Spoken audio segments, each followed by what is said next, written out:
राज्याचे सहकार मंत्री दिलीप वळसे पाटील यांनी आज आंबेगाव तालुक्यातील आदिवासी भागातील दौरा करत असताना 12 ज्योतिर्लिंगांपैकी एक असलेल्या भीमशंकरचे दर्शन घेतले व अभिषेक केला।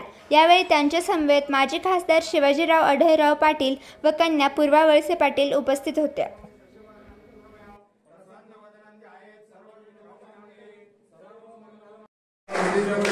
जय जय विजय जय जय मैं जा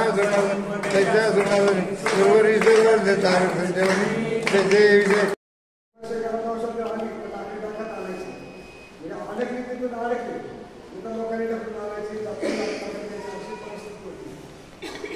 मला पण आठवतं आम्ही शाळेला गेलो, गोडेगावला शाळेला जायचं, इथून लाल कपडे व्हायचे।